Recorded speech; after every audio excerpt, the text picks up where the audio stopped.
All right, hello! Hey! And welcome to the show.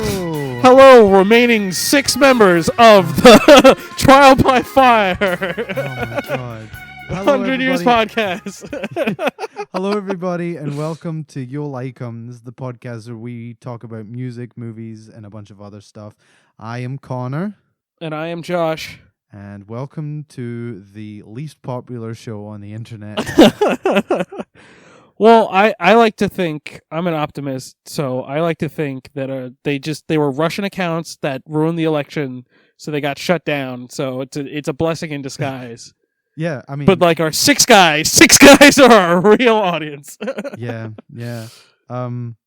So for people who don't know what we're talking about, if you go on our SoundCloud page and look under followers, we currently have a whopping 6 followers on there. 6 followers. Yeah, it used to be like 15 at one point, and then it went down to like 8, and it went back up to 10, and now it's at 6.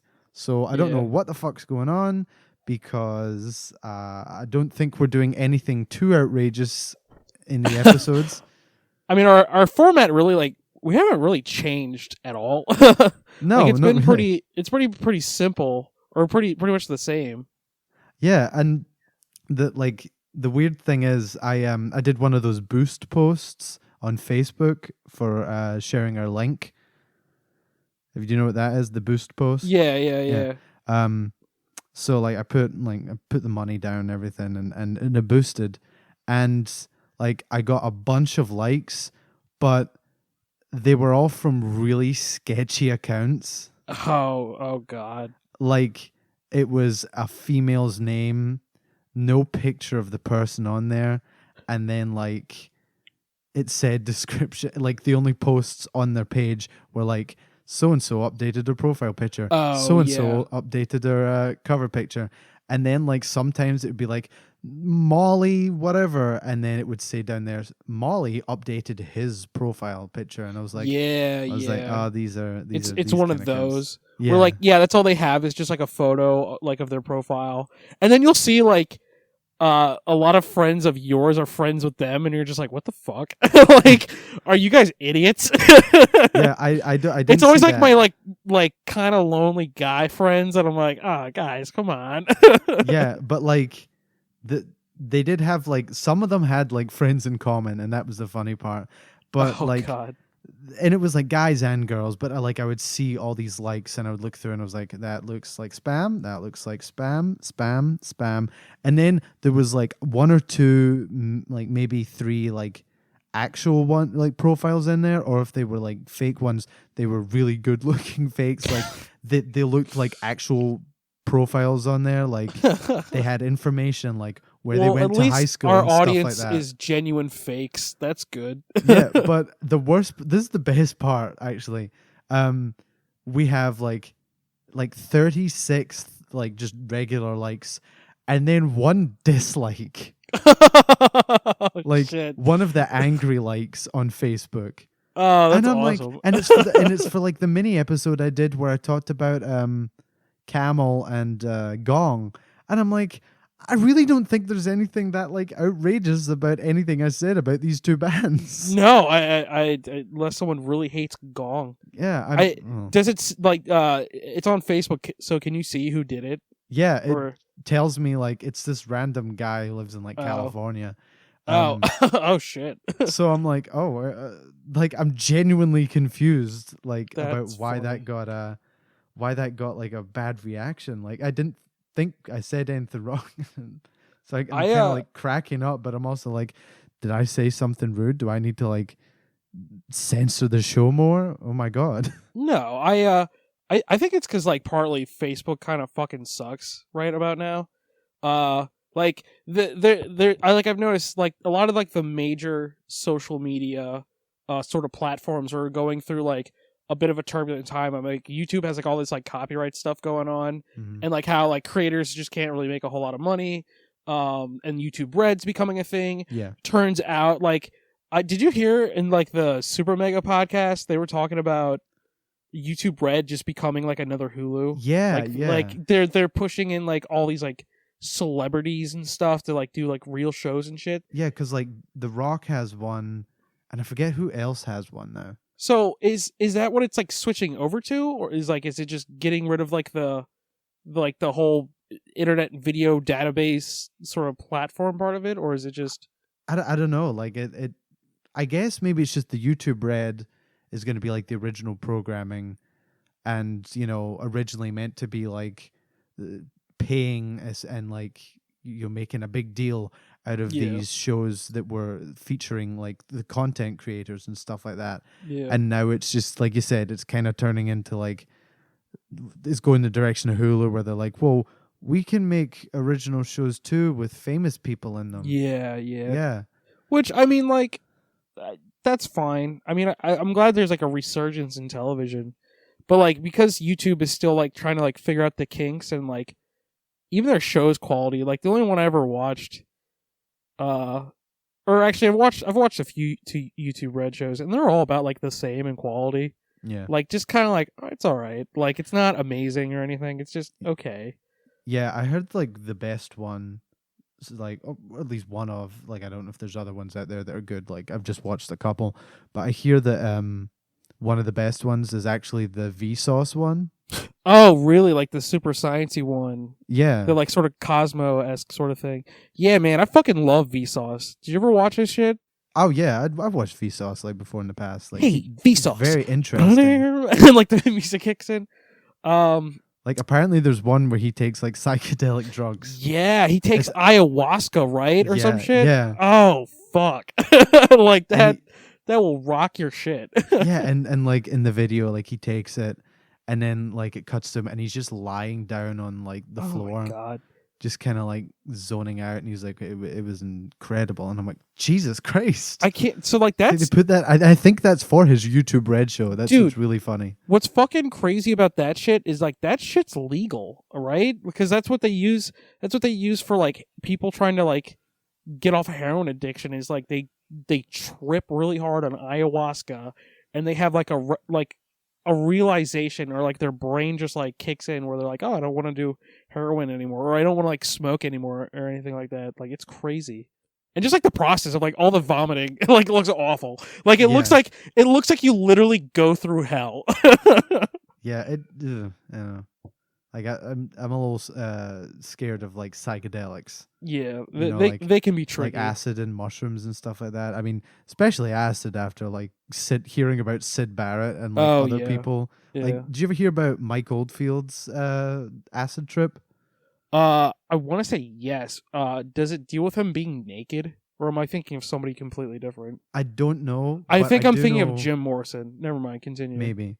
Well, Mike Oldfield, the guy who did Tubular Bells, and like one of my brother's favorite like artists, like guy's super talented. But anyway, so he did Tubular Bells, which is the theme for The Exorcist, and right before he did that, like he used to do a lot of like psychedelics, like acid and stuff like that, and like he tripped on acid, and he said like he turned and he was talking to his sister, and she just reached up and ripped her face off, and she was an android underneath.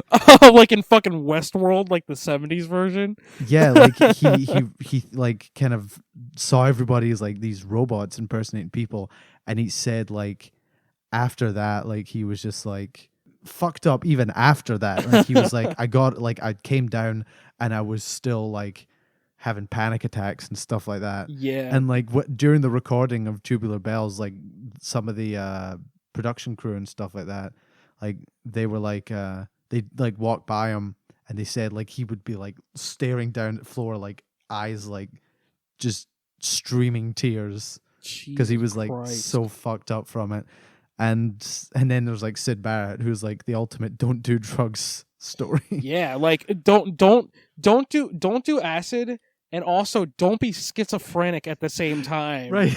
Like that's what drives you. Like, so like I know like a lot of people, like a lot of my friends that I know, and even like one of my friends' dad has done acid, and I know like sometimes it can like stick with you. Mm-hmm. Like you'll get like little acid flashbacks where like the walls like kind of like shift, or like the screen you're looking at or something like just kind of moves.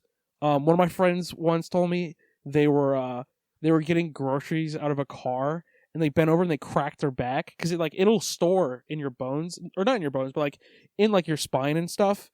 Like just in between the spaces, and he cracked it, and he like tripped for like 5 minutes. Holy like shit! It just, yeah. So like, and he's done a lot of it. So like he like that like if you do it once, I don't think that'll happen. I think if you do it once, you might get like flashbacks. I know if you do like fake acid, you'll most certainly get them. And shit like that. Yeah. Right. But I hear mushrooms is more of like a more mellow sort of thing. Yeah, and it's, a natural occurring thing. Yeah, so it's less likely to have detrimental effects, whereas like acid's done in a lab. Yeah.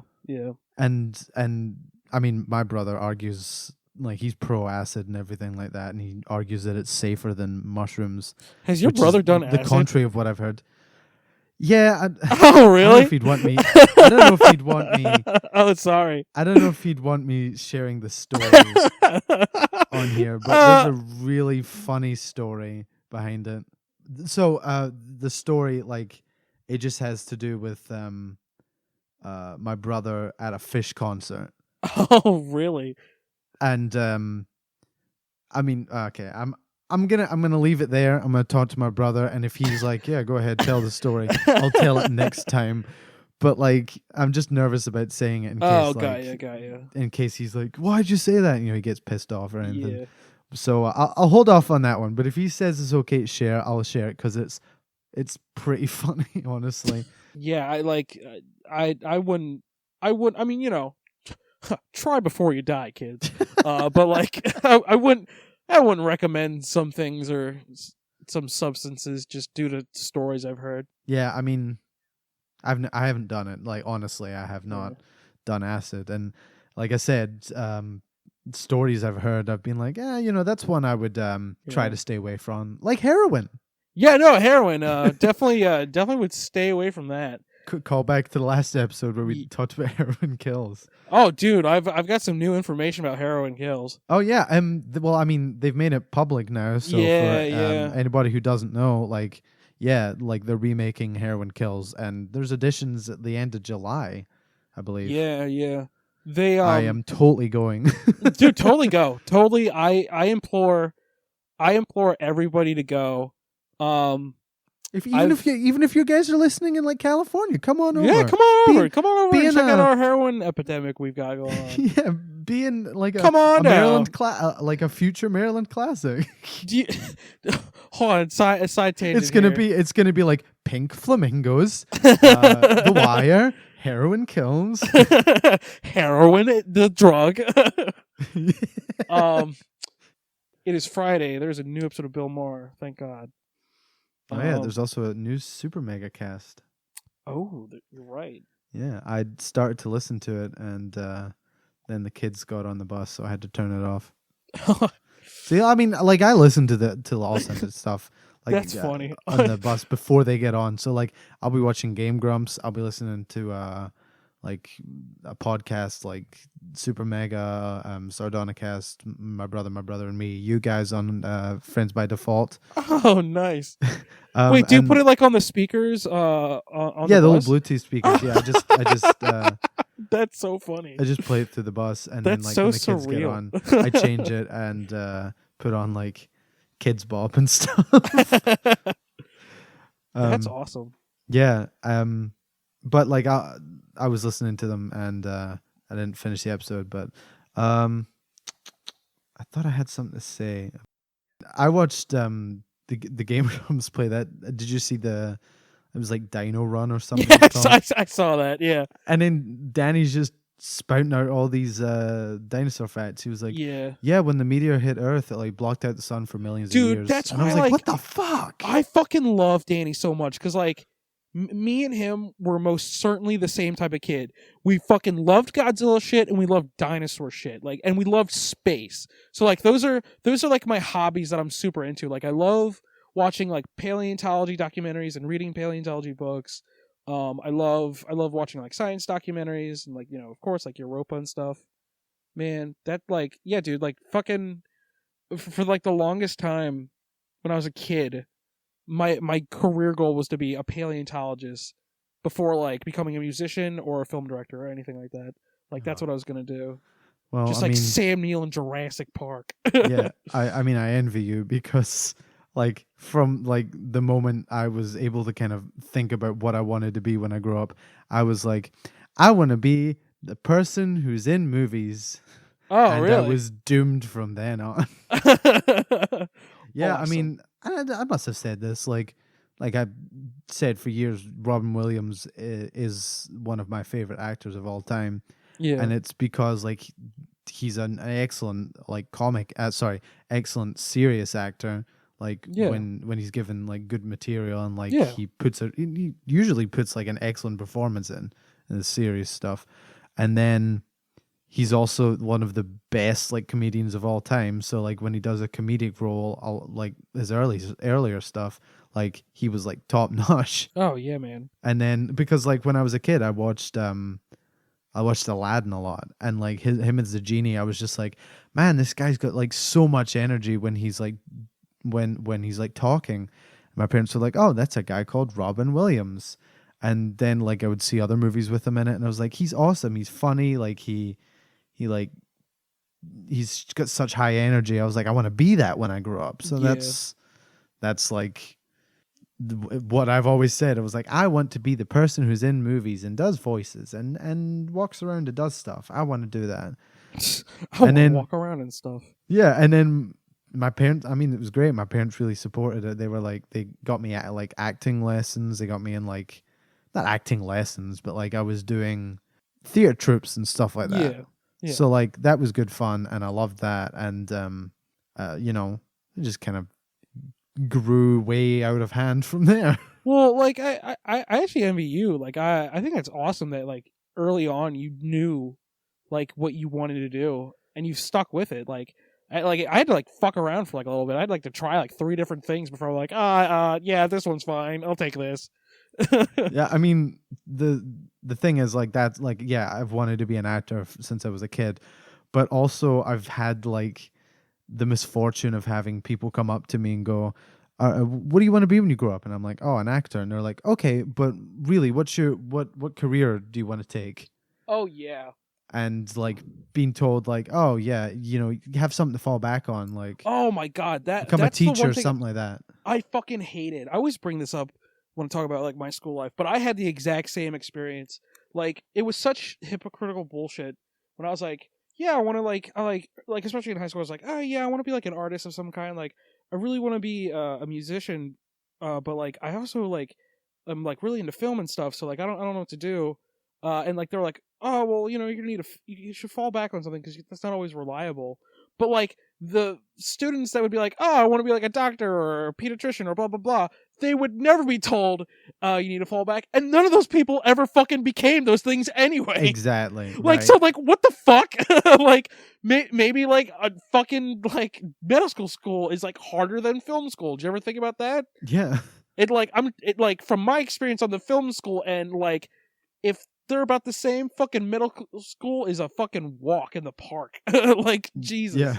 I mean, and my favorite thing is I have gotten 2 like conflicting like stories about like college and stuff like that as far as acting goes. So people have said to me, if you go into acting, like and if you go like get a degree in acting and then you like leave work and leave school and you don't become an actor and you've got your degree, you're going to have a hard time getting hired because you've got a degree in acting, whether they might be looking for a degree in something else, even if you're good at the job. Yeah. And then I've also heard, like when I was like, well, I'm not going to go to college and I'm just going to try and pursue being an actor out of that. People were like, well, you might as well go and study acting because then when you leave with a degree, that's better than not having a degree at all. And I'm like, well, what? Do I go for a degree in acting? Yeah. Or do I not? Man, I don't know, man. Like going for the arts is like tricky. It's like a matter of like what you want to do. Like especially for like film school. Like if you want to be a director, I wouldn't recommend it. I like, you know, if that's what you want to do. And like even for like a cinematographer role, like I probably wouldn't recommend that either. But if you just want to get into like the video production industry and just like, you know, do whatever. Like, it doesn't matter what you do. You just want to be around that, like, you know, running boom poles or like doing all the other shit like that nobody wants to do. Yeah. Then yeah, go to film school. Like, go ahead. Like, you'll learn all that shit. Those are most likely the only jobs you'll get, because like the one thing that like the curse of it is that they tell you for your portfolio, like, you should also be working on other things, because like when you leave here, people are not going to just want to see what you did in school. They're going to want to see what you can do on your own and shit like that. But because of, you know, life, you don't have the time to like make your own shit when you're having to make stuff for class. Or the fact, like, some cages, even the one at fucking Towson where I helped with Brooks's was a fucking mess. Like, oh my god, like the place where they keep all the equipment, like they gave us an adapter for like lenses we didn't even have. Like, it was just so long, and like people just fucking stand around because they're run by students, and like they don't fucking want to do those jobs. So like it's just shitty service. So yeah. Like now I'm just going on a rant about film school. That's not what this it was supposed to be at all. Yeah. I mean, but for the arts, it's finicky, is what it is. Is what I'm saying. Like, you know, trades and stuff like that, like business school and like medical school are probably important. Yeah. JB Eskovich 2020. I mean, it pisses me off sometimes, like the way that people kind of just look down on people who want to get into the arts because they're like, you know, like the whole joke about, oh, the person goes to art school and stuff like that. The joke's gonna be on them when like most of the jobs in America are taken by fucking automation. Like, you know, man, there's even fucking like I think even like roles for like doctors will be taken by like automation, by like AI or like robots, or like they had that one robot that did that, like that basic simple surgery. So like I even think like that like could be totally possible. It's really funny that you bring that up, because I've just been playing this game that revolves around that concept. Oh, really? Oh, yeah. See, exactly. Like, you know what? And like those are the only jobs that, like, as far as we know, artificial intelligence and robots can't take, is like creative jobs of like, you know, filmmaking and, you know, acting and shit like that, like stuff that like creates the art culture, you know. Yeah, I mean, it's the game's about like actual like androids and stuff that do stuff like artificial intelligence, not just like machines that are programmed to do stuff. But it's called Detroit Become Human. Oh my god. Yeah. You've been playing that? How is it? Okay, so here's the thing. By the notorious David Cage. Yeah, David Cage's game. So like, I mean, the premise I think's interesting, you know, taking a look at like what happens if one day, you know, we develop artificial intelligence and it, you know, becomes autonomous and like believes it's alive and, you know, stuff like that. Like, is it actually alive, or is it just, you know, an error in the software? Yeah, and like what is like, identity and shit like that. And I think in the game, I mean, this isn't really, you can miss this aspect if you do the game a certain way, so like it's not really a spoiler, but I'm not entirely sure if I'm getting it right or not, because I never got that part in the game.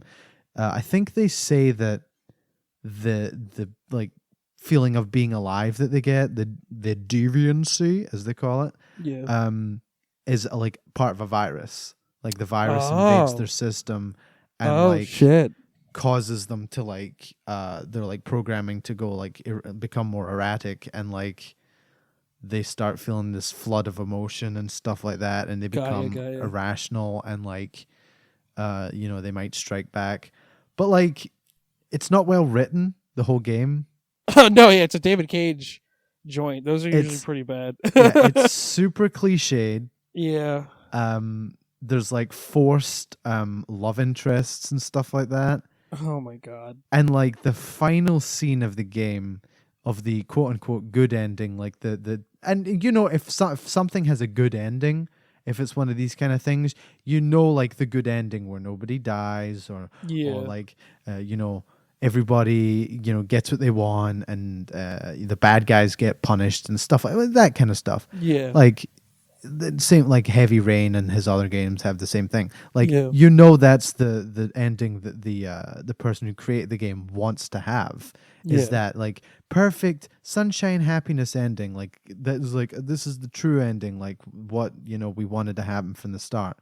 But that's all that's all good and fine. Like, but when you make it like super awful and just really just you're like, oh yeah, that's gonna happen and that's gonna happen, yay, fucking a like, lot of it becomes characters like change. predestiny, Yeah. like it becomes like really cliche in that like what's going to happen, so it kind of feels like what is it, like self-fulfilling prophecy for a lot of stuff.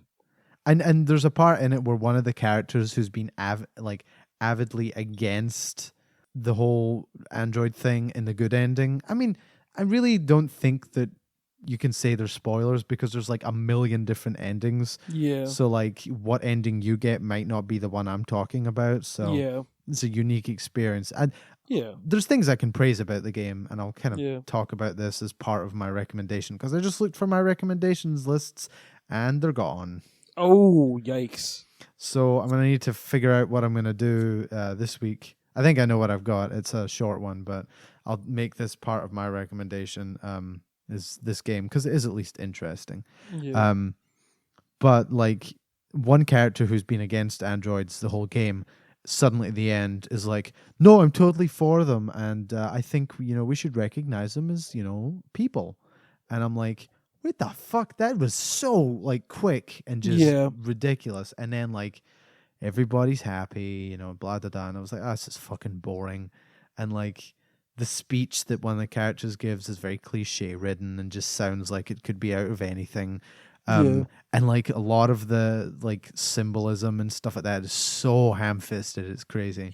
A lot of the problems are its writing. I just remember like I recently saw a clip of it where like it was a robot interrogating another robot, and like one of the things it says is like, if you don't tell me what happened, like we're gonna have to like search your memory or whatever. And all I could think of was like, why don't they already do that? Like, who cares? You've already established they don't have any rights, and then the cop is like a dick to like the droids or whatever. So like, why not just do that from the start? Like, why all this show? Like, it's just such a roundabout thing to do. I guess it's just because it's a murder case. Like, yeah, I guess like the thing is like I don't think in the game, like there's a part in the game where you go in the crime scene and like the officer there's like, hey, no, we don't let androids on there. So I think the character who's interrogating the robot, it's told in the story he's like a special one of a kind like detective android that they haven't put out yet. So he's like kind of like a trial run kind of thing that you're doing. And all the other ones are just like officers. They're not like detectives or anything like that. They can't get like be allowed to get confessions out. Whereas this one is able to like probe memory and kind of do that. But like then again, there's also a part later on in the game where two characters who are not the same kind of robot because they have different models and stuff and don't have that ability like share like memories with each other. So I'm like, okay, getting a little hard to defend your game. And there's got to be some sort of way to access its mind if you created it. Like if it's created by man, like there's got to be some sort of code that you can get into. Like that's a thing they do talk about. There's like when they become deviants, as they call them, like a lot of their like features like deactivate, like their trackers deactivate for some reason, and you cannot like there's like a deactivation code for the robot that you can use, and that will not work. And like it's essentially they're just going haywire.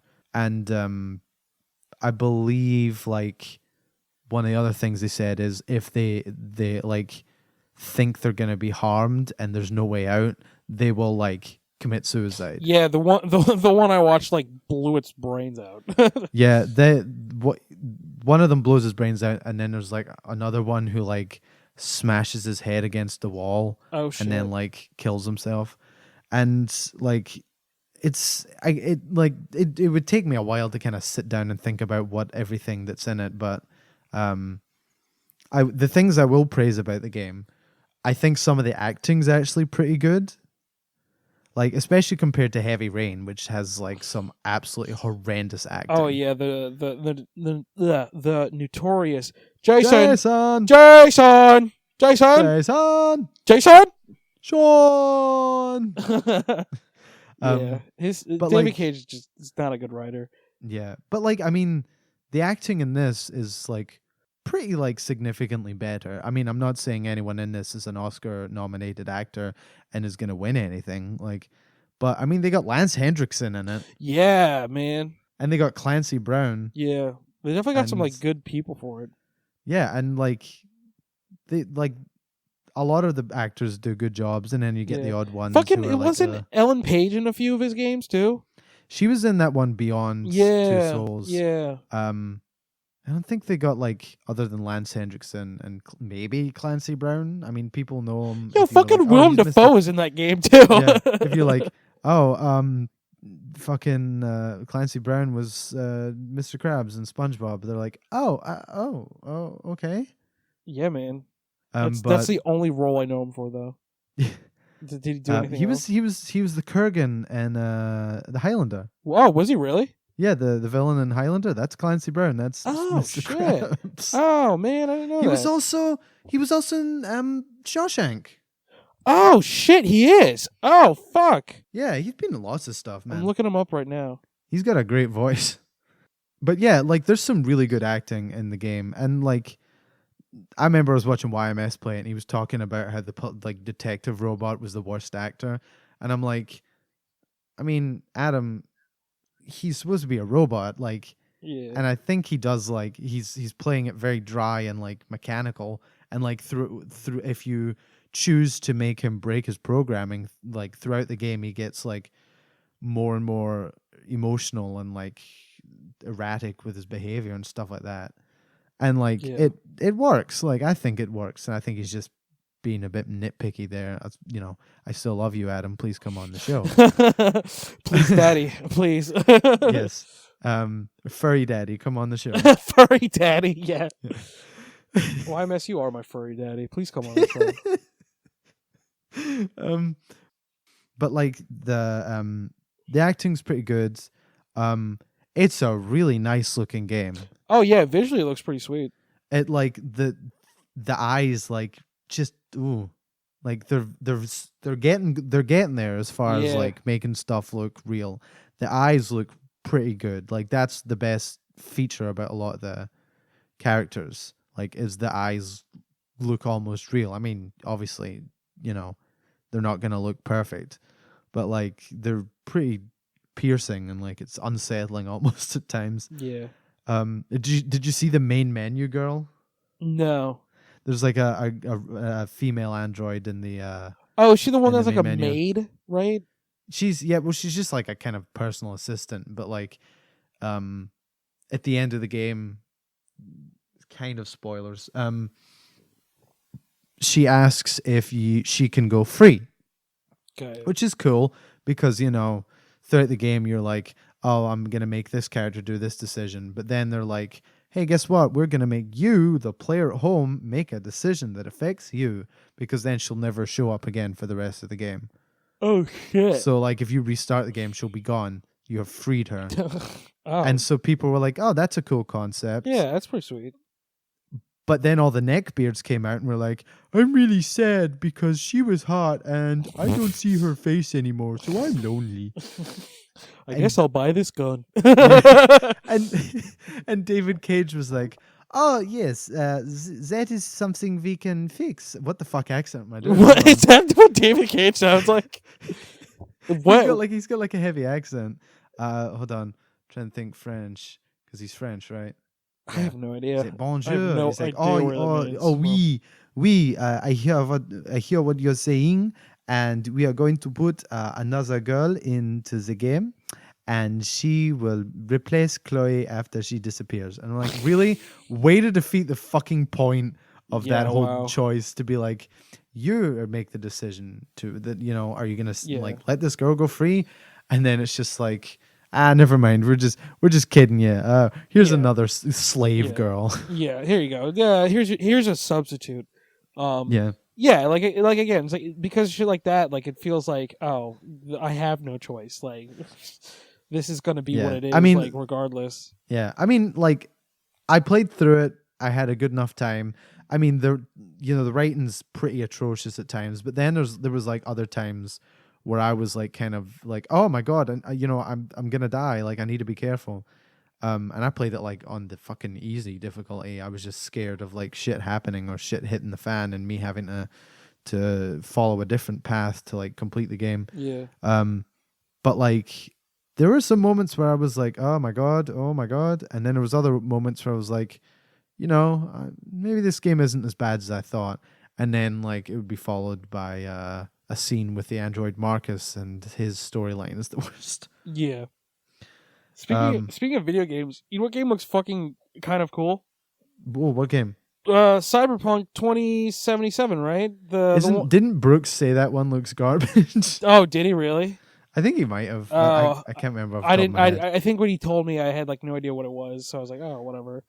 But I've honestly, that's what I've been hearing, is it looks cool. So I mean, like what it literally looks like. It's Grand Theft Auto, but Cyberpunk, and I'm like, all right, cool. Like I love those free roaming games. Like I really could care less like about their stories or anything. Like I just love to like go around places and like different worlds and stuff, and just kind of like follow my own story or whatever. Or like in Skyrim, like I love those open world RPG sort of stuff. Yeah. Did you hear about like the space Skyrim they're making, Starfield? Yeah, I think so. Yeah. I might buy that. Oh yeah, does it look because no, I haven't seen it, but if I mean, I could watch the like gameplay and stuff and be like, oh, never mind. Yeah. But like, I mean, Skyrim's fun and all, and so is Fallout, but like, medieval times, like that kind of stuff, like that's cool and all, but like space would be sweet. Yeah, no, space would be awesome. It would be like having a fucking Star Wars game. Oh yeah, like a good follow up to like fucking Nitro Republic or something. Yeah, I wonder what I don't know if they've ever done this before, but like I wonder what like the map would be like of like roaming around in space, because space is endless and you can kind of go anywhere in any direction. It would be like No Man's Sky. Yeah. Or would it be like one of those games where it's like the path is like already driven out for you? Or is it, or like, because I never played like that. No Man's Sky, because like No Man's Sky's hot garbage. Well, yeah, I know that. Well, I just know like when you first play, it's all right, and then it just gets boring. Like that's what I know about it. I mean, the whole concept's cool, but like I think the fact that they were kind of like, haha, we're gonna make it so you can go to any galaxy that you want in this game, and there's still ones being discovered. Yeah. So it just kind of makes like, I guess it's like randomly generated a lot of the stuff. Yeah. So you get a lot of the same stuff. Yeah, and like a lot of really boring places. Yeah. And I mean, I would just like, a lot of it was like very desolate planets with like maybe a couple of outposts on it, or like no life at all. And then I was like, I just wanted to touch down or be a giant fucking city on the planet. Yeah, like, it'd be with something all out this of Star life. Wars. Yeah, and like you could do missions on there and like go do stuff, get a gun, like just stuff like that. Like I would be super fucking into that. I mean, I think you do have a gun in the game. I don't fucking know. It's a stupid fucking game. But like, I think for Starfield, if they do anything, it would either be linear paths, or they would only have like, you could go to like a couple planets. Kind of like, do you ever play Ratchet and Clank? No, but my cousins did, and I played it with them, so sort of. Well, you know how on that, when you would like do a mission, you would fly to another planet? Yeah. And you would do all the stuff on the planet. So I'm wondering if maybe it's like, oh, well, you can go to this planet and explore this like island or whatever like fully in the same way you would in Skyrim and Fallout and stuff like that. Like you can go through all that, and then you might need to go to this planet, and so you can go to this island on this planet, and so just make it like that.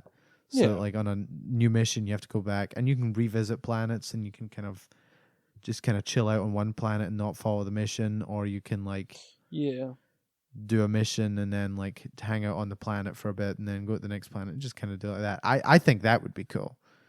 I have no idea what they're gonna do, but a very immersive virtual reality experience. Yeah. So that sounds interesting. It might come out and I'll be like, well, there's another game that Bethesda made that I just don't care for. I'm like, so I watched some of the E3 stuff. I watched the Nintendo one, and I'm so like, bummed. How was that? It was all right. It was kind of lame. Like, so they announced the for like the really important one was they announced the new Smash. And I was like, cool. Like, will we get new characters? And like, not really. It's just now that now there's all the characters.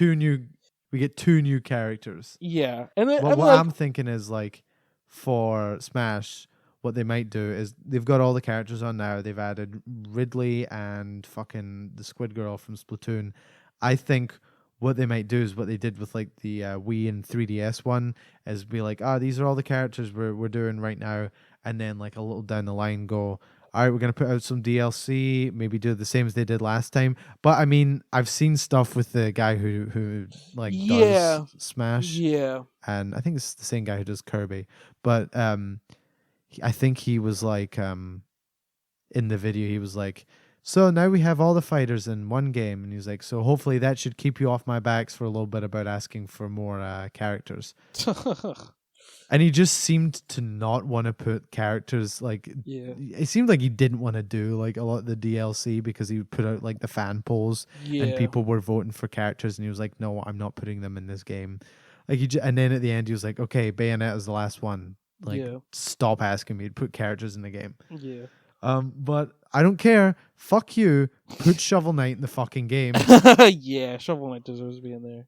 Yeah. More than fucking Bayonetta. Fuck that. Yeah, I've never played any of the Bayonetta games. I've never had like a driving urge to do so. I was bummed that they didn't say anything about Pikmin 4. I was not satisfied at all. All right, I really liked Pikmin 3 a lot. I thought it was great, and I think like the mechanics have really improved, and like it was just a blast to play. Yeah. I just felt like it was a little too short. Like, what I really liked about the second one, like the second one is still, I would say, my favorite. And if they had just kind of done something similar to this with the third one, I think it may have been my new favorite. You've played Pikmin before, right? I have not played it myself. I mean, I've watched people play it and stuff like that, like friends, and I've watched Matt and Ryan play it in Super Mega.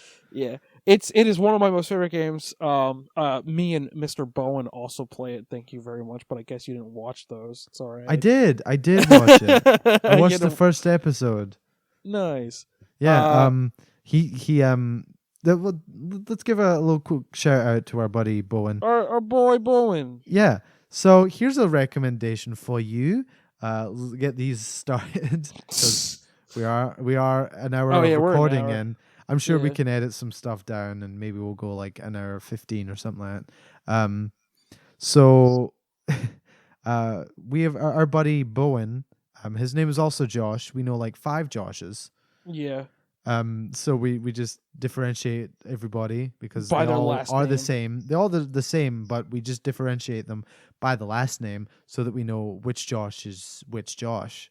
Yeah. So if Yaskovich right now called himself Bowen, we wouldn't be able to tell the difference between the two of them. Oh, no, not whatsoever. Absolutely not, yeah. And then if my boss from the movie theater came in and was like, hey, I'm changing my last name, I'm now going to be Bowen as well, then I wouldn't be able to tell the difference between the 3 of you. Oh, yeah. I am too Bowen. We are all Bowen. Remove his brain. But in all seriousness, our friend Josh Bowen has a YouTube channel called RetroTrigger 64, and Josh guested on there once, well, a couple times now, I think, Yeah. doing a Pikmin Let's Play. Yeah, we're still currently doing it. Yeah. We gotta meet up to record the rest of it because I got that itch, man. I need to. I was watching how I was playing and I was doing so bad. And I was like, I can do so much better. I love the Pikmin games. If you don't know, I'm sure most people know about Pikmin. It's a game where you play as this character named Omar, and you go to his planet. Turns out it's Earth, and you're really small, and like you pick up these like little plant people. That you pull out of the ground. You can throw them at like bugs that are like bigger than you, and like creatures like that. And it's a very surreal looking game because it's like in this really realistic world, but it's got all these like sort of like minimalistic, cartoonish characters that are like it just looks very appealing. Yeah. I'd love to play it. I hope they put it out like remastered on the Switch or something like that. Oh yeah. Definitely like do a re-release like how they did for the Wii. And Yeah. I want to say they did it for the Wii U. Probably.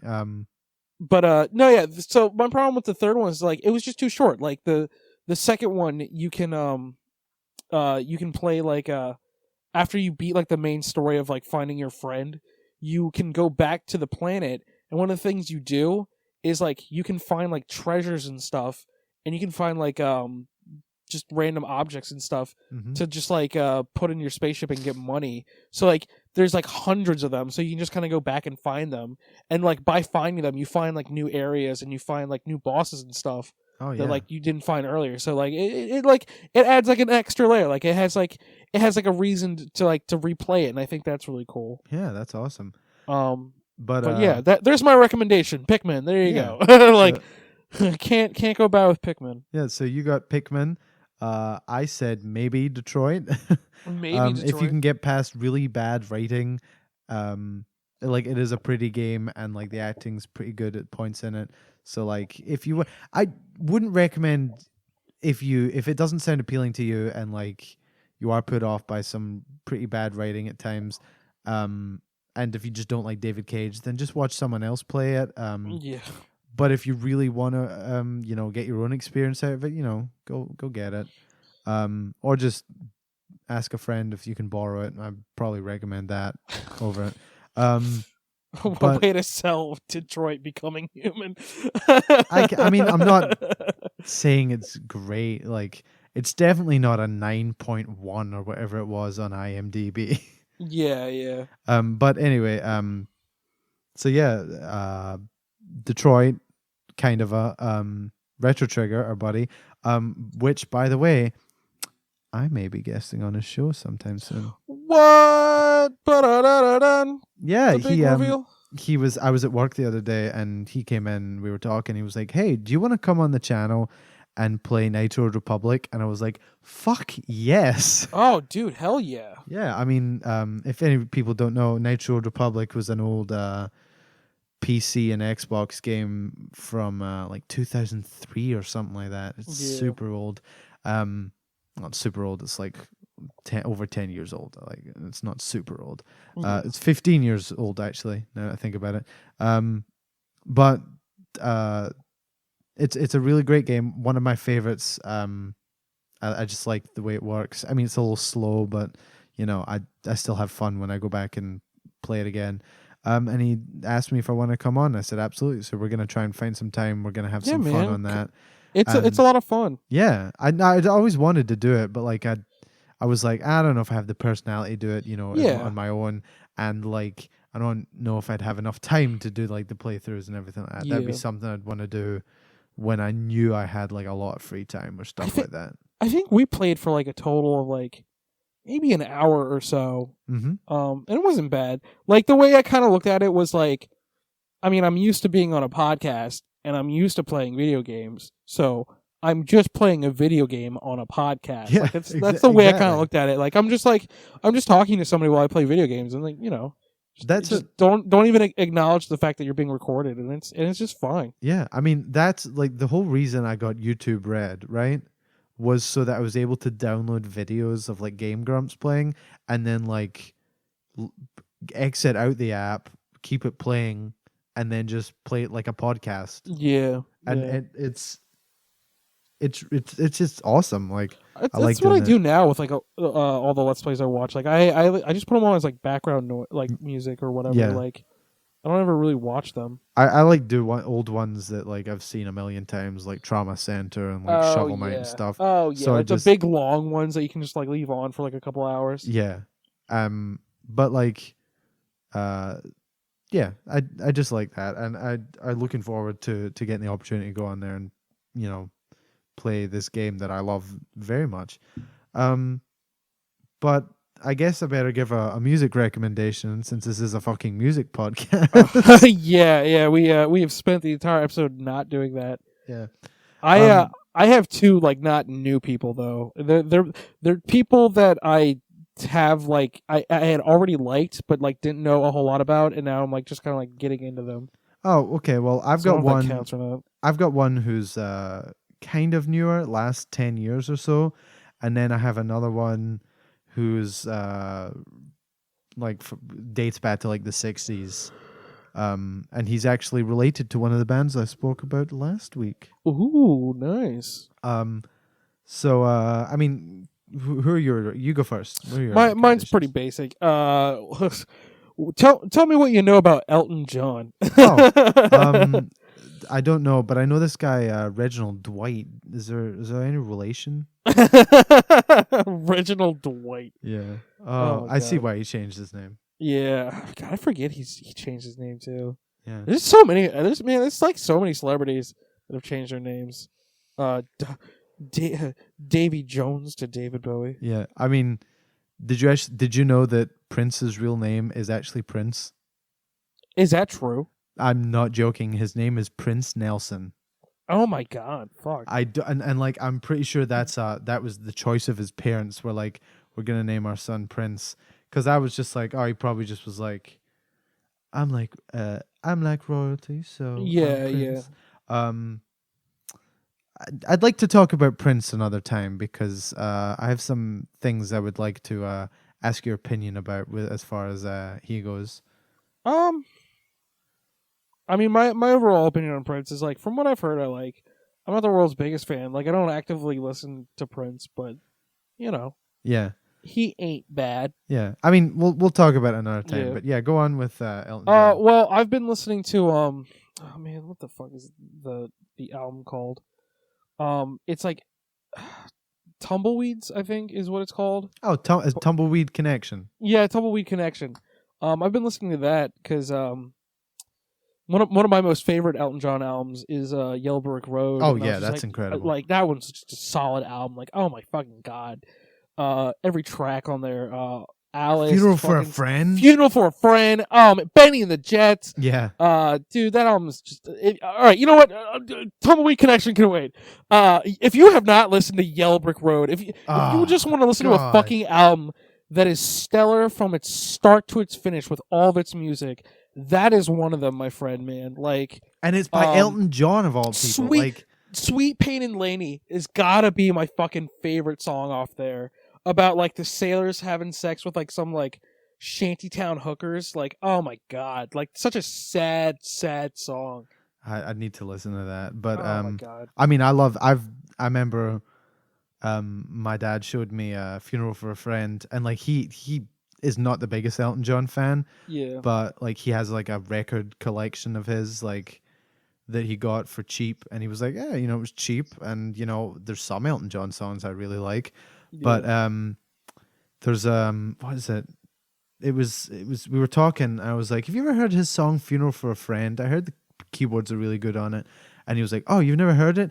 And he like puts it on and he's like, this song is fucking awesome. And I'm like, I never thought I'd hear you say that about Elton John, Dad. No, yeah, man, that song's it's lay epic. Yeah, like the guitar's good in it, the piano's incredible. Like, oh my God. He is the British piano man.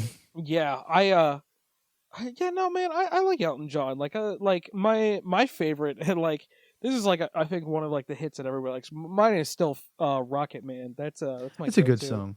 Like I don't like mainly because of the William Shatner version. Like there's probably I'm a rocket man. That's probably like a huge influence on why that's my favorite one.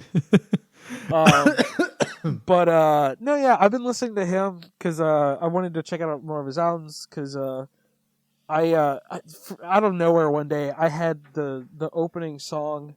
You've seen Dog Day Afternoon, right? I have not. Oh, by Sidney Lumet. Oh I heard my it's god. excellent. Oh, it's phenomenal. It's one of the best pieces of cinema Yeah. I've ever seen. It's about a man who like robs a bank, and you find out why he robs a bank, and it's a very like class and sort of like very very sad progressive story, and I think everybody would enjoy it. But they open the song Amelina or Armelina from the album Tumbleweed Connection, and I just had that stuck in my head, and it's a really rockin' sort of like sort of ballad of like just kind of like regret. It has a very like I don't know if you want to put like the song in like the songs we talk about for this episode.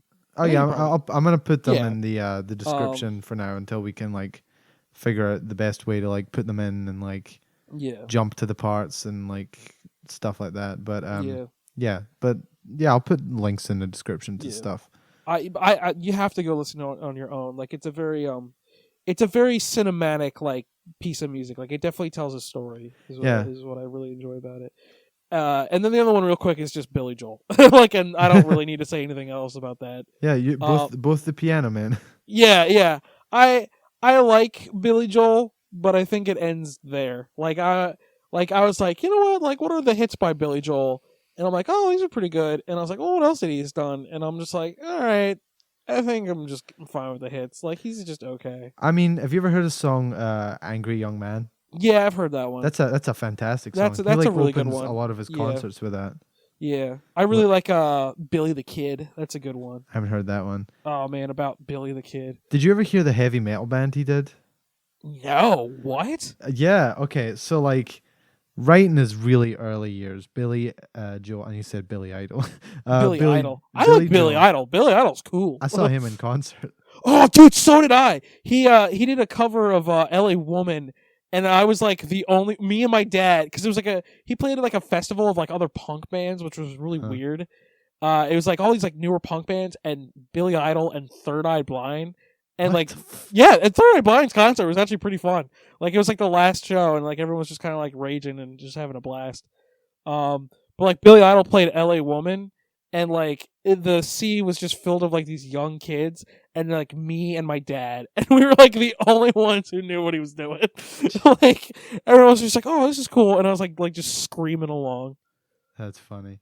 I'm having a hard time finding this like third recommendation, Billy Idol. There you go. But he did like he did like a hard rock heavy metal group that he said was the biggest regret of his life was making that album. Oh really? Because he was like, all right, okay, so I'm gonna have to recommend this another time because I am having the worst fucking time finding this right now. All I know is it was like a prog style like kind of setup where it was Billy singing lead, playing piano, and then like doing the bass parts on like a bass organ kind of thing, and then like a drummer, and that was it. And he was like, I'm so embarrassed by the music I made with them, like that, like I just wish that I could like get rid of every copy. And I was like, my God. I'm temporarily away from the mic at the moment, so I don't know how well you can hear me. I can hear you. Okay. I don't know how it'll pick up on the recording, but while you're away, I'll give my 2 recommendations. Okay. So my first one is Stephen Hillage. Steve Hillage is the guitarist for Gong, the band that I was talking about last week, Gong and Camel. But Steve Hillage actually like has had a pretty like good career outside of that. Like he's very experimental and like he's played prog rock, like kind of psychedelic, and like jazz fusion, and he's also done like electronica and stuff like that. Yeah, I think you talked about him a little bit the last time as well. He did. I'm trying to find the name of the album. Was it Green or was it Motivation Radio?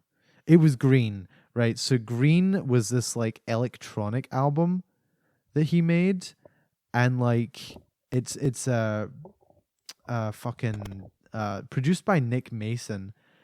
Oh, And, really? Yeah, and like oh, that's awesome.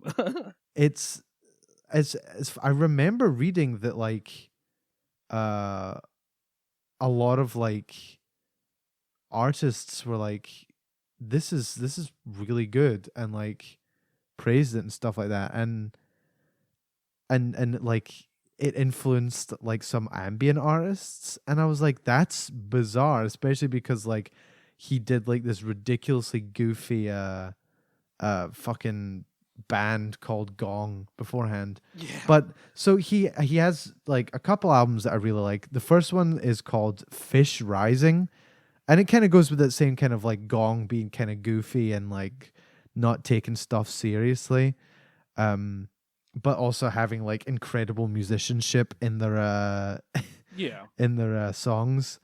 So the songs that I would like to recommend off of this one are there's a song called Solar Music Suite, which is like over 15 minutes long, and it's like it's pretty like experimental at times. And then the Salmon song, which is this kind of I think I've heard of that. Yeah, it's great, man. It's a great song. Like it's kind of goofy at times, but then it's got like some incredible guitar and drums in it. Yeah, yeah. I think my dad's actually played that for me before. And it then sounds like crazy familiar. Yeah, and then the other one is L. It's just called L. Yeah. And it's produced by Todd Rundgren. Oh, that's awesome. Yeah, and wow. Quite the producers. He did a cover of Hurdy Gurdy Man.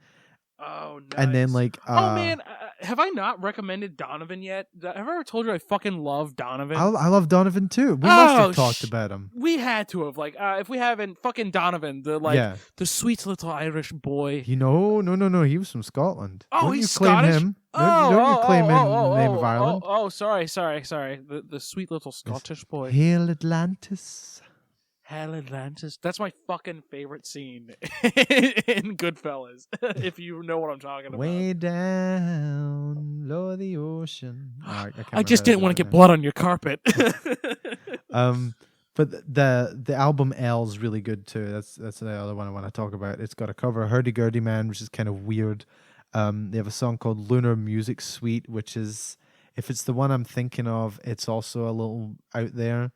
If it's not the one I'm thinking of, it's a little more like kind of like laid back, but also very like musically complex. And he also has a cover of It's All Too Much by George Harrison. Oh, nice. Which has sweet guitar solo at the end. And he also was in a couple of other bands. He was in a band called Khan, Khan, like the Star Trek villain. Oh, nice. And they only did one album, but it's actually really cool. It's called Space Shanty. Ooh. So that one's fun, and it's got the keyboardist on it is a guy called what's his name? Dave Stewart, not like the guy from the Eurythmics. Like this is different Dave Stewart. Oh, different Dave Stewart. And he's a really excellent keyboardist. They also had a band together called Egg. Oh yeah, I think you told me about Egg. Yeah. And they also had a blues rock band together called Uriel. Yeah. Their first album was called Arzachel. Arzachel. So is that Arzachel? I have no idea. It's like it's named after like a star or something. But that's an excellent album. They released that under the name of Arzachel or Arzachel, I don't know, as well. Like it was self-titled album by this band, and then they just renamed themselves for some reason. But there's a song called Clean Innocent Fun. I once had a guy in a music forum describe it to me as he's doing stuff that people weren't going to do for another like 5 years. Like this was released in 1968, I believe. Oh, nice. And it is an excellent album. Like, Check that out. So that song, there's a song called Clean Innocent Fun, which is great. And then the second one, Metempsychosis, which is like over 15 minutes long and is very like experimental, but also just fucking rad with like excellent performances by Stewart and Hillage. So check that one out. So you got Fish Rising by Steve Hillage, L by Steve Hillage, Space Shanty by Khan, spelled Khan, and Ars a Shell, Arzachel. So check all that out. That's Steve Hillage. And then the other recommendation I have you ever watched The IT Crowd? No, but we've talked about it. I've only seen like bits and pieces from online of the IT Crowd. Uh-huh. And I really like it. Like I really need to watch that along with Peep Show. Did you ever watch Peep Show at all? I've seen a couple of clips from it. Oh, Peep Show's fucking funny as hell. I've seen was it like the turkey bit or whatever? Yeah. It's like the two guys. They do just kind of like skits. Yeah. But no, yeah, I like It Crowd or the IT Crowd. It Crowd. I used to think that was what it was for the longest time. But so there's a character in it who owns the company that they work for, and he's the son of the original owner. And he's played by this actor called Matt Berry, and he's done like other stuff. He does a TV show now called Toast of London, which is pretty good. And he also did this show, like this like kind of cult classic-y kind of a sketch show called Snuffbox. Oh, nice. Have you ever heard of that one? No. Well, I just like that title though. Yeah. So check out like IT Crowd, Toast of London, and Snuffbox. IT Crowd's like a good funny sitcom, like British sitcom. Toast of London's a bit more experimental. I don't mean like that and like the filmmaking. I just mean it's fucking weird at times. Got it. There's like a couple scenes that kill me, and one is like, one character like walks into the room, and like the other character doesn't like him, so he's like and he says his name, and it cuts to the other character, and he does one of those well, and every time. No. And every time he says "well," it zooms in on his face. Like it's like a new like cut of a zoom. Yeah, and it's pretty funny. Like I showed Jess it. She didn't like the first episode, but like everything after that, like after the pilot, like it gets better. And like it's about actors, and like the joke is like the main character, like he's very theatrical, but he also can't act. It's like he's not like he's like just walking and talking, like walking around and talking to people, and he's like, "Hello, how are you?" And then he gets up on stage and he's dreadful. But Matt Berry is the guy who's in these shows, and for the show Snuffbox, he actually recorded the theme for it. Oh, really? And I listened to it because I found out he did music. I was like, you know what? I think his voice would suit music because he's got this very like deep, booming, like good for like voiceovers kind of voice. And I was like, that'd be interesting to hear him sing. And he like very baritone voice. And then when he sings in like a tenor range. So it's really weird to hear. But yeah, check out the theme he did for Snuffbox, which is just, if you just type theme for Snuffbox or Snuffbox Matt Berry, you'll find it online. It's pretty kick-ass. Yeah. It's very like 70s. Like it begins with this like 80s like synth intro, and then it goes into like this 70s kind of like funk jam like track, and it's pretty great. It's almost like it's not funk as much as like it feels like disco. Okay. Yeah. But it's like I said, it's pretty kick-ass. Just a rockin' vibe. Yeah, and then like he has solo albums out too. And what's funny is like he's a comedian, and his solo albums are like pretty deadpan. Like he's pretty serious when he does them. Let me find them. Like. I looked them up online, and oh fuck, there we go. I looked them up online, and they were classed on like Wikipedia as being like prog rock, and I was like, well, I'm just gonna download all of these. These are all mine now. Yeah, but like he has one called Witch Hazel, which came out in like 2011, and it has some like kind of like a kind of folky vibe to it. Yeah. And it's actually pretty interesting. Some of the tracks on it are pretty good. Like, and there's like he has like a couple like lengthier tracks on there, and then like his next one's called Kill the Wolf, which is like again a kind of folky psychedelic one. And then the one he did after that is called Music for Insomniacs. Oh, I know that. I feel like I've heard that. It's like this like Tangerine Dream-esque like double album, like 4 tracks over 20 minutes long of like electronic music. Oh, hell yeah. So I'm like, okay, this guy's interesting. I got to check his stuff out. And it's pretty good. So like definitely give it a listen. The guy's name is Matt Berry. Yeah, I just looked up the theme from Snuffbox, and it sounds like an ABBA song. It's actually pretty sweet. Yeah, no, it's like, and if you listen to like when he speaks, like Snuffbox is really weird. Like it's very out there humor. Like the whole joke is like the premise for the show rather is that the 2 actors in it play themselves, but fictionalized versions who are actually like the High Executioner of Britain and his assistant.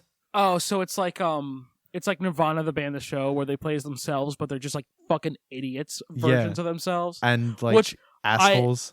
I'll save this for the next episode. But like, if I haven't gone on a rant on why I love Matt Johnson yet on this show, I have to do that. Yeah. I've like watched all of his work at this point, and he's like one of like the greatest filmmakers in our generation. Who's like a guy who's like only a couple of years older than us. Yeah. No, Nirvana the band, the show is great, but this is different because it's more sketch rather than anything. Yeah. But they have this recurring sketch where it's like 2 guys in like a recording studio in, I guess, like different decades, or the joke is like there is no like specific decade that they're in.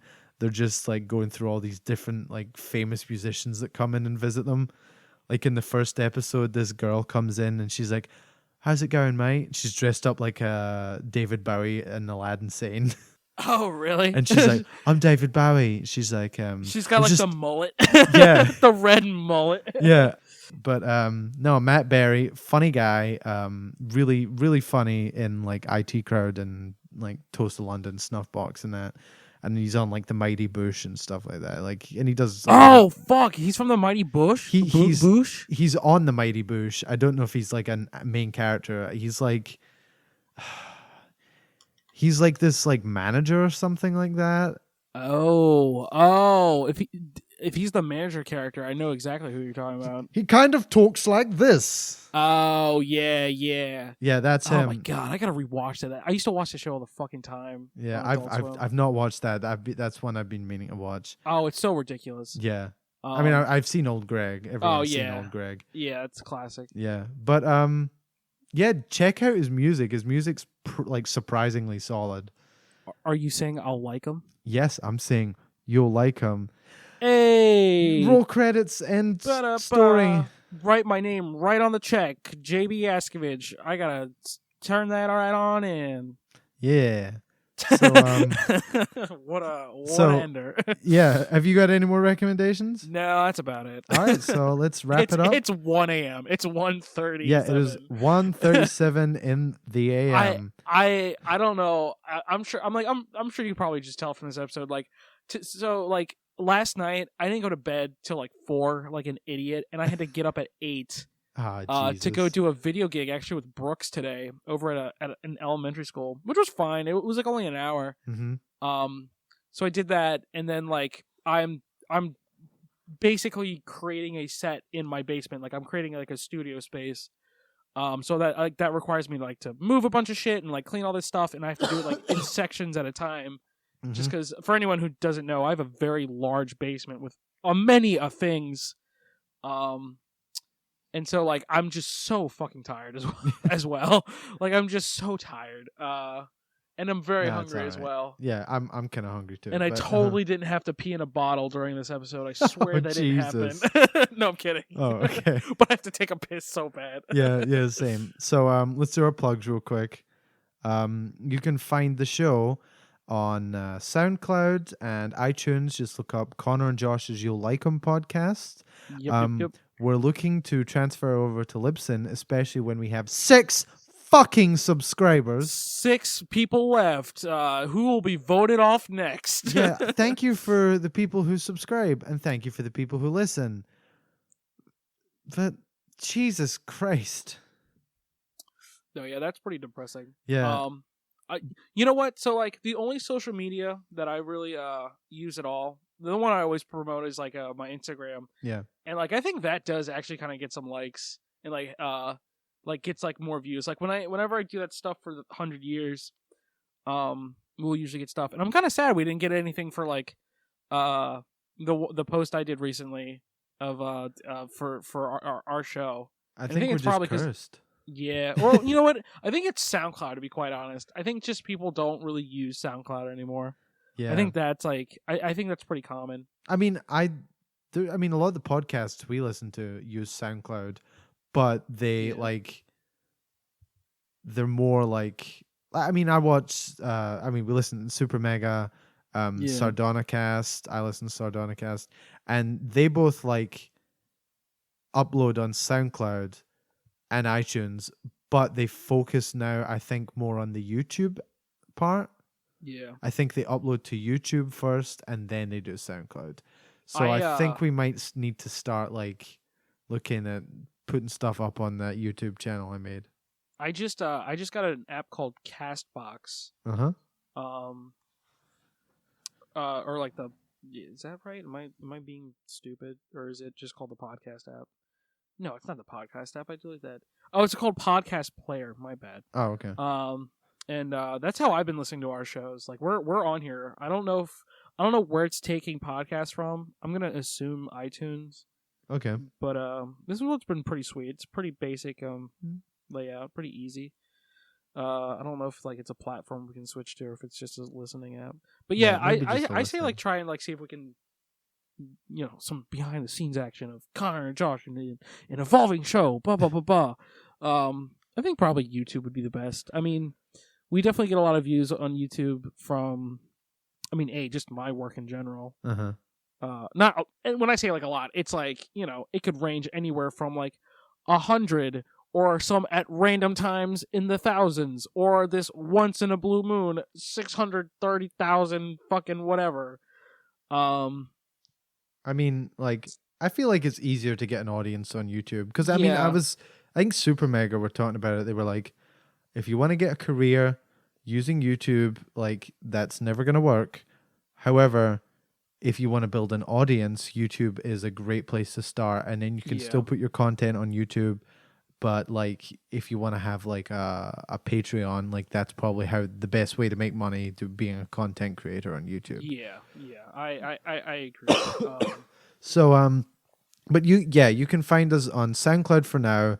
We have been talking about moving over to Libsyn, who also do like the free, like they do the automatic YouTube uploads, and that's probably a good place for us to go. But so we're on SoundCloud and iTunes under Conor and Josh's You'll Like 'Em podcast, and please, you can subscribe on there, give us a like, rating, a review, and just if you like the show, tell your friends about it, share it on social media, stuff like that. We've tried doing a lot of advertising, and unfortunately it just doesn't seem to do much. So, word of mouth is the best way to get the show around. So and like if you look at it like this, if you tell 2 people, those people will tell one person of their own, and then a third guy, because there's only fucking 6 listeners out there for our goddamn show. Oh, but anyways, we'll we're doing fine. We'll be all right. Yeah. And then my Twitter is at Connor the Harris. Also the podcast Twitter is at You Like 'Em Pod. All one word, no capitalization, no punctuation. It's just the same fucking thing I say every week. I don't know why I forgot it this week. Oh man. But you can find us there, and then on Facebook, same thing. Conor and Josh's You Like 'Em podcast. And then you're at JB Films on Twitter and Instagram, correct? But like so like on Instagram I'm JB Yaskovich, and then on Twitter I'm JBY Films. But like I don't really use Twitter. Like the only time I open it is when Brooke sends me something, and I'm like, oh hey, cool. Well, all right. I've been trying to use the podcast's Twitter page a little more. Like try and engage with people more and see if that can get us some followers. But I just fear it's like the mini version of Facebook. Like that's how I always kind of felt like it kind of was, Yeah. And, I feel like something similar will happen to it, i.e. recent events. All the old people, Russia hacking, shit like that. I don't know. Call me crazy. Yeah. But, all right, you're crazy. Yeah, all right. Ha ha ha. Hello. But yeah, you can check us out on there. And hopefully this episode will be up on Saturday. And then we'll try and get some more in, and then hopefully we'll have some more time closer at the end of the month, and we can squeeze some more stuff in. Maybe do one of those like solo episodes. You can maybe try one, and or we I started writing out ideas, or not ideas, just kind of like what is it? A treatment for like those video doc ideas I told you. Oh yeah. The Lion's Den. Yeah, well, the Lion's Den, and like the ones I told you that are like sort of video essays, sort of, but like more, I would argue, sort of like a documentary sort of thing. All right. Where it's just like stuff like it's kind of like my Ken's Burns, like sort of documentary. Oh, like yeah. Stuff like I really know, like really well, like the history of the Beatles, like the history of Bob Dylan, Martin Scorsese and shit like that, like stuff I know passionately, and just like discussing the brief history of those things. Yeah. I started writing out like sort of like narration sort of esque stuff of like stuff I want to talk about. Oh, that's cool. Briefly, because like that stuff, like the Sorry, way I'm yawning. No, you're good. It's like 2 a.m. it's like 1:45. I don't know if I've ever mentioned them on the show, just because for how like time is when we record this. Basically the format is just like a recording of me, like maybe video, maybe audio, and just using a lot of pre-existing footage, like a very documentary sort of look. Yeah. Of stuff and like because of the education and like copyright laws, I can put actual music in there if I do that. So then like I'm like, hey, like here are the actual things I want to show you. I would totally do that for the Pink Floyd one I put out. Take like I would totally do that. Yeah. But I thought there was something else I wanted to say about the episode, but I think that's it. I think that's all the time we really have for this. Yeah, where are we at? Like almost 2 hours? Well, we're 1:45 almost, and like I said, there's probably some stuff we can cut out. We can listen back in the morning and be like, well, do we really want this part in? Yeah.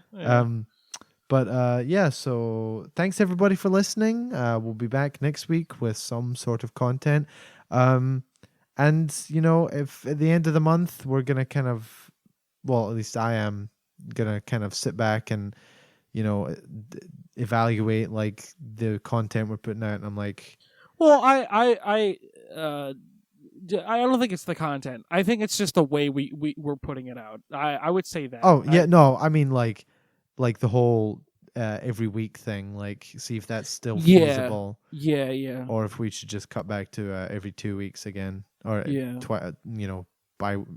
it bi-weekly? Yeah. So if we do it bi-weekly or every week, but fun fact though, we're coming up on our 1 year anniversary. Woo! The first episode we did where we were both listening to different episodes of the Game Grumps at the same time. But yeah, so I wanted to try and do something special for that, but I don't know if we'll be able to. We'll get the actual game rooms on the show. That's what we'll do. Yeah, I'll contact and be like, "We had you on for our first episode." Yeah, my good like, friend. What the fuck you talking about? Oh, we're gonna demonetize. We're gonna take down your video. Like, oh no. My good friend Vernon Shaw. I call him Vern for short. He knows him. We'll pull some connections. Yeah, there we go. But yeah, we'll figure something out for when it gets close to our year anniversary, and who knows? Maybe by the time this episode comes out, we'll also have a Libsyn page. Ooh, I don't know. Maybe in the future. Thank you for listening. Bye-bye. That was pretty good.